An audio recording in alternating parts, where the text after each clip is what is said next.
Hello and welcome to a Smurd P video, and finally, after 2 months off when this was meant to release, in the UK we finally have Wolverine Omnibus, and I was starting to get worried that perhaps something was going to go wrong and I wasn't going to get this book because the world is, well, it's in a weird place at the moment. So I'm not going to talk about that because I've heard enough of that. I'm sure you have as well.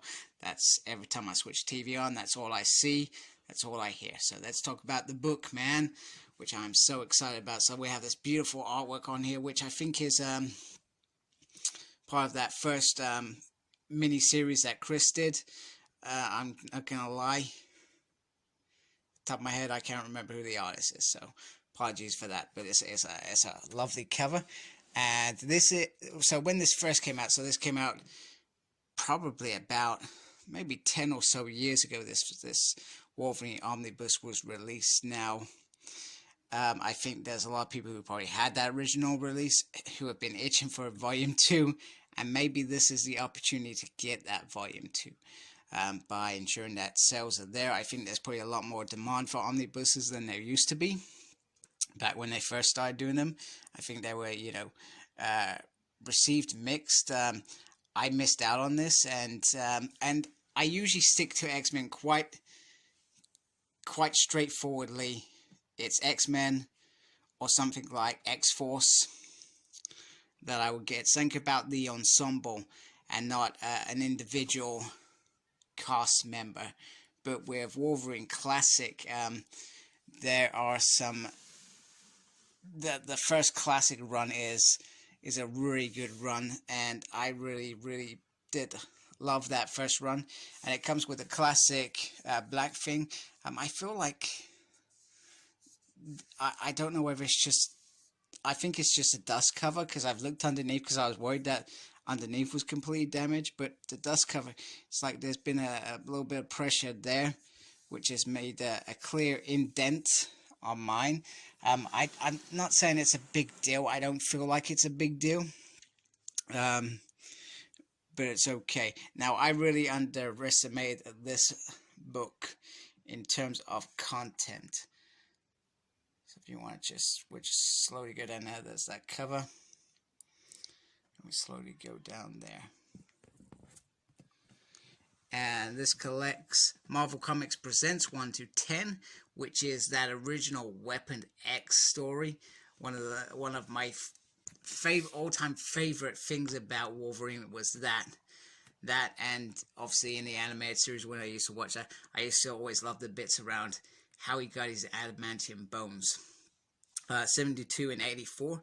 So Marvel Comics Presents, it showcased I think individuals, and Wolverine had a little stint. I can't remember if it was they would take lots of individual characters and have a few stories in them, or whether it was just one. But every time I read this online last year, it was just about Wolverine, so I was happy. Incredible Hulk 180 to 182, which is that famous first appearance.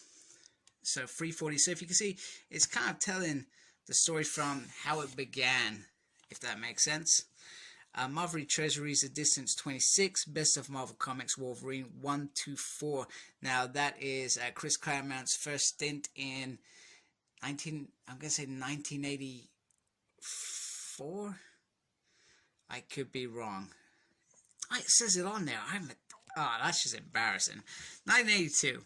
And then we got Uncanny X-Men 172 and 173, which is pivotal to the follow-up to that story. It's around, it's in Japanese, around Mariko, and it's when Rogue's first introduced, and how Mariko almost dies at the hands.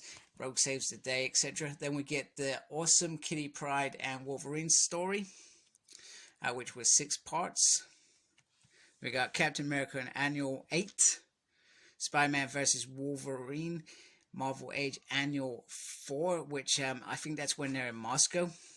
And I think, so pretty much the next stage is the X-Men were deemed dead. And it's probably about 1988, yeah. So they're in the outback, and Wolverine is going to Madripoor and disguise himself in the outfit of Patch, but everyone kind of knows it's Wolverine. And you got issue 1 to 10. So off the main title, it's kind of a bit slim, but you got all the content leading up to it, which is absolutely amazing. And you got Punisher War Journal 6 to 7. Okay, so you get 53 issues in the actual book, and here is under things. So this is what I was saying about underneath the dust cover. This is very, very smooth and doesn't seem to be any issue or any damage. And then on the front you've got that. So you could easily just forget this dust cover with this, because it looks quite fantastic underneath. Inside here you got the kind of synthesis, which talks you through what they're trying to achieve. And then you've got the creators, which is just mainly Chris Claremont, who was pretty much doing the main Uncanny X-Men. And he clearly picked this up as well. You got Jim Lee in there as well. I'm not sure on if he does all the artwork in this book. I'm sure there's somebody out there who will tell you. I'm sure we might see in a minute, to be fair. So I'm gently gonna kind of scroll through here. So it does have the writers and then the pencilers. So these are all the artists. It tells you what they do in here, which I think is nice. I always like that, the inkers, and I probably should pay more attention to looking at these things before I start doing these reviews. I'll probably forget this after I review this, and I probably won't do it.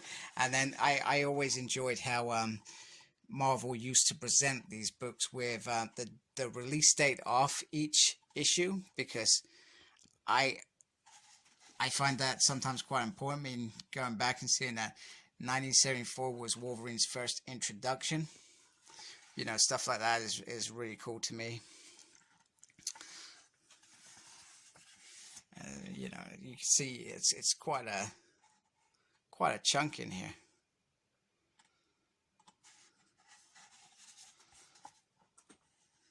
Rough House, do like that, and then we get an introduction to Weapon X by Larry. So the artwork, I think I like this kind of artwork. 80s artwork it always fascinated me as being so sometimes really kind of dark kind of colors, great detail. It's just phenomenal. God, I gotta stop saying that. Sorry, I've been reviewing a lot of Power Rangers stuff lately, and I seem to add that in there. Could have been worse. I guess I said Morpha. Yeah, I can't even say it now. It's not come to me. I'm sure if it was by accident, it would have come to me. So even if you think, oh man, you know what? I'd love to read what Wolverine was about. This is a good start to it. And like I said, I wouldn't go out and buy loads of Wolverine omnibuses just because I've got this, because there's been quite a few. I think there's a few that appeal to me the most. Mark Millar's one with Enemy of the State and Old Man Logan. I think that omnibus particularly appealed to me. But I brought it, I read it, I sold it. So hence me trying to keep this. But this is something that I feel like I could easily see. You can see how much Weapon X is quite a big chunk of this book, well, the first part of this book, and I could easily keep this book. I forgot where I was going with that, what I was talking about. I'll easily keep this, but I'll still keep to my strict code of X-Men or ensembles only, because I don't have forever room like some people. Introduction, Best of Wolverine by Chris Claremont. So then we got this first kind of classic tale of Wolverine's introduction. I think he kind of gets his butt whooped. There's quite a lot of classic stuff here. Wolverine and Hercules. And then we go on to this, the Japanese Saga. I'm sure that's how it was always phrased to me, where he loses, so Mariko is going to be married to somebody else. He fell in love with Mariko in Uncanny X-Men, and he goes to see her because she's not been returning his calls. Anyway, Sinjin, her father, Lord of the Shida House, hoping I said that right, otherwise that's even more embarrassing. I've been reading these comics for years. Defeats him, and he kind of becomes a Roni, and he hooks up with Yukio, who becomes, I think, a long-term friend to X-Men, especially Storm. I always liked her and Storm's relationship, and in the end, he saves the girl. I almost said save the cheerleader, because I've been watching Heroes. It's so sad. I like Heroes, by the way. Heroes is not sad. Here we are jumping to the future, and after this encounter, Storm decides to cut her hair, which is pretty cool. There we go, and Rogue proves herself to Wolverine, so that was a pivotal moment for her becoming an X-Man, X-Woman. We get the wedding, that didn't happen thanks to Mastermind. I can't remember what his motives were. I'm really going to enjoy rereading this, I think. Then we get the Kitty Pryde Wolverine crossover, and sorry, that was silly off me. I should know better. And I guess one of the things that's really bugging me about this book is not the Wolverine content. The Wolverine content's great. It's the fact that they put this Wolverine content into the Uncanny X-Men book. And there you can see the binding. Don't forget to check out Near Mint Collections. He did a little tutorial on how you should treat your omnibuses when you first get them, to ensure that they don't damage over time by not reading them correctly because you haven't stretched the pages, I guess, or whatever you want to call it. So sorry, going back to, so they put the content in Wolverine's Uncanny X-Men free, and they put the content of this story in particular, that's going to be an Uncanny X-Men 4. Now, I'm not saying it's not pivotal to Kitty Pryde, so I guess you could argue that that's the reason it's in there. And Wolverine's Japanese adventure, I guess, is pivotal of a few future X-Men story, couple of issues, so that you can see that's why he's doing that, if that makes sense. So you can argue that if you didn't want to buy the Wolverine Omnibus, you would have those important and great, they're two great mini series in those books anyway. So it just bugs me a little bit, because I would rather see, I love this crossover with Spider-Man. I would personally love to I've had a few more focused, sorry, everything's falling down beside me. I would prefer to have the more focus on X-Men stories, because we could have had like nearly, what, 10 issues in both those books that would have took us towards the Mutant Massacre. Now, the only thing I could see in terms of Uncanny X-Men 4, which is coming out later this year, which is brilliant news, very, very happy, is that they should bring out a prelude to Mutant Massacre, where they combine the X-Men issues, the final X-Men issues, which I think is probably around 10 issues, the long shot miniseries. I think that's quite important for him joining the team. And the New Mutants X-Men Annual. I would like the New Mutants Asgardian Wars part of that in there. I thought that was going to get a release. I was a little bit disappointed not to see that in there. In fact, I actually won the hardcover not just before they announced it, and I ended up being quite naughty and not going through with the sale, because I thought they've got to put that whole thing in there. But I guess with New Mutants being released, at some point we're going to get that part of the story. It's just nice when it's together. Just personally.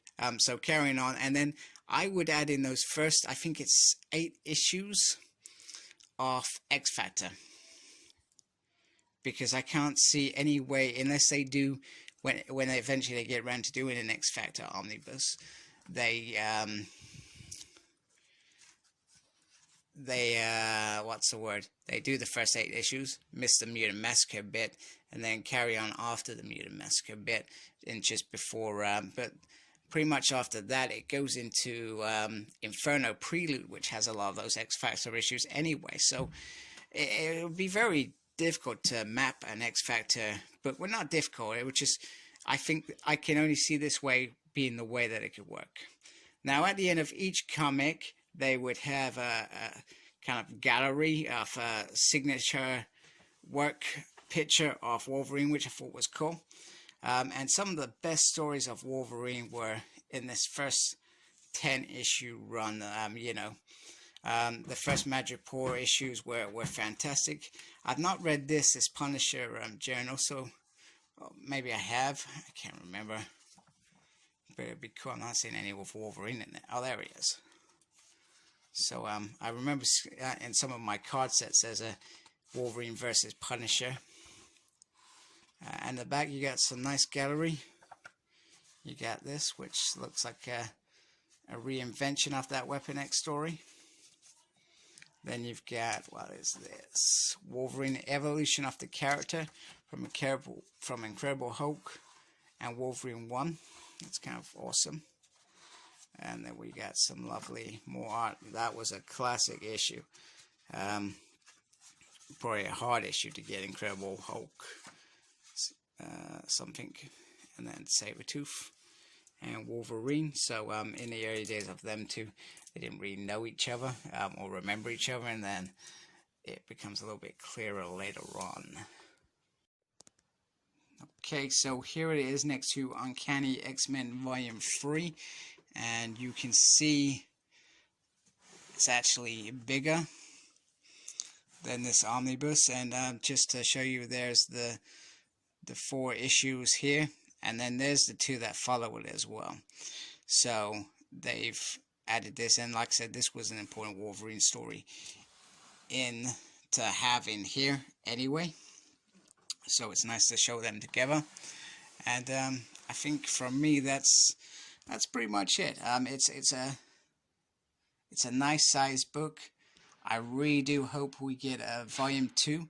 It certainly would be something that I'd pick up if I'm going to get Wolverine. This would be the format that I'd want it, from the classic tales up until, I think, does it go to 100 something issues, and it finishes around 2003, something like that. But definitely worth it. So like, comment, subscribe, follow me on Facebook. My page is SmirtP. Follow me on Twitter at SmirtP. I tweet and stuff, I don't really know. And as always, embrace the geekiness. Take care. Goodbye.